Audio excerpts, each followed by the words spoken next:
शक्ति जिंदाबाद जिंदाबाद जिंदाबाद। नमस्कार सर।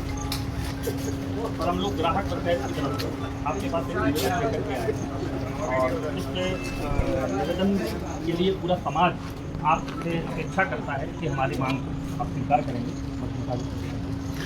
दिनांक 10/6/24 को प्रेम रूपा नर्सिंग होम की लापरवाही से मृत्यु के मामले में FIR दर्ज होने के बाद भी कार्रवाई न किए जाने के संबंध में आपको अवगत कराना चाहते हैं कि 10 जून 2024 को छतरपुर के प्रेम रूपा नर्सिंग होम में लापरवाही से प्रसव के दौरान मरीज अर्चना मिश्रा की मृत्यु हो गई थी, जिसकी शिकायत CMHO कार्यालय में करने के उपरांत जाँच में लापरवाही पाई गई थी। इस संबंध में थाना सिविल लाइन में 14/11/24 को FIR दर्ज की गई थी, जिस पर आज दिनांक तक कोई भी कार्रवाई नहीं हुई है, ना ही न्यायालय में चालान प्रस्तुत किया गया था। आपसे आग्रह है कि इलाज के दौरान पाई जाने वाली लापरवाही ग्राहक के संबंध साथ धोखाधड़ी जैसे कृत्य के संबंध में निम्न बिंदुओं पर जांच पर अग्रिम कार्रवाई करने की प्रेम रूपा हॉस्पिटल में पलंग संख्या अनुसार round the clock duty doctor नियुक्त एवं कार्यरत क्यों नहीं थे, इस संबंध में ड्यूटी डॉक्टर का रजिस्टर जब्त कर जाँच की जाए और कौन सी लोग इलाज में कार्यरत थे।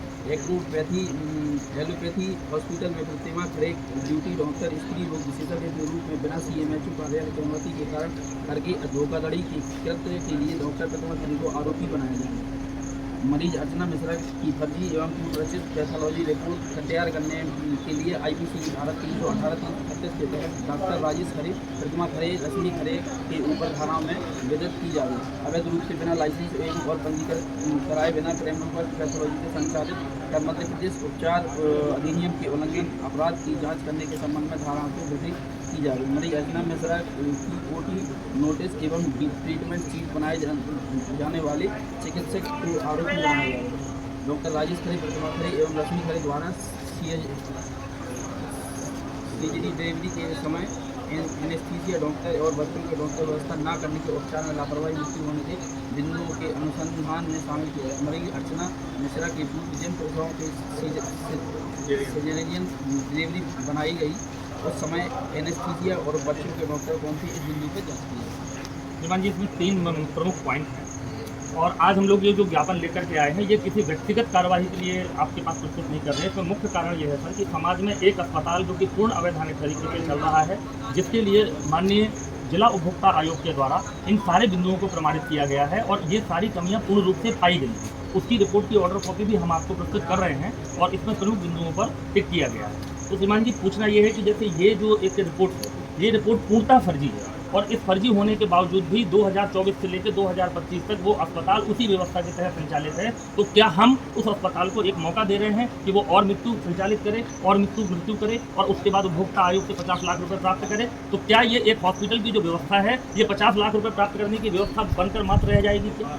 इसमें समाज को न्याय कैसे मिलेगा? हमारे और आपके बच्चे जो वहाँ भर्ती हो रहे हैं, मरीज भर्ती हो रहे हैं, उनको विधि अनुसार जो न्याय मिलना चाहिए, जो उनको इलाज मिलना चाहिए, वो वहाँ पे नहीं मिल रहा है। ना ही वहाँ पे उस समय डॉक्टर उपलब्ध थे, बच्चों का डॉक्टर, एनेस्थीसिया डॉक्टर, जो मेडिकल गाइडलाइन है उसके अनुसार किसी भी सिजेरियन डिलीवरी के समय पर 3 डॉक्टर का उपलब्ध होना आवश्यक है, जिसमें एक गाइनोलॉजिस्ट होना चाहिए, एक बच्चों का डॉक्टर होना चाहिए। के पास ऑलरेडी FIR मानवता की दृष्टि से हमने मदद की थी, तो अगर उन्होंने मदद की थी तो इनके डॉक्टर कहाँ थे? और अगर इनके पास डॉक्टर नहीं थे तो इतने बड़े अस्पताल का संचालन ये किसके भरोसे कर रहे थे?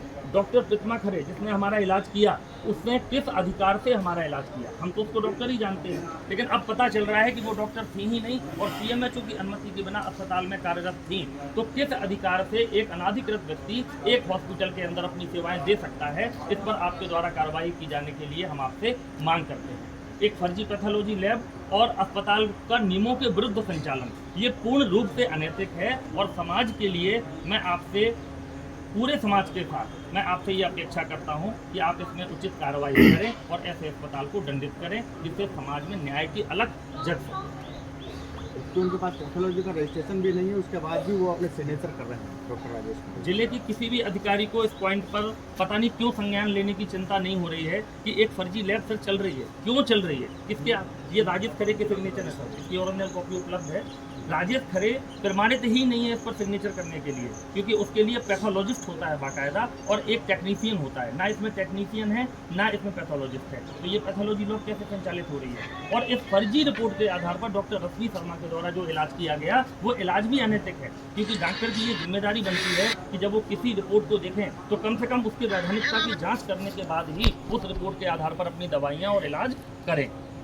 तो इस संबंध में सर ये बहुत बड़ा भ्रष्टाचार है, बहुत बड़ा ये कृत्य है। इसके लिए हम आपसे उम्मीद करते हैं कि आप शीघ्र अतिशीघ्र पीड़ित जन को, ग्राहक जन को और शोषित पीड़ित लोगों को न्याय दिलाने में अपनी अहम भूमिका निभाएंगे।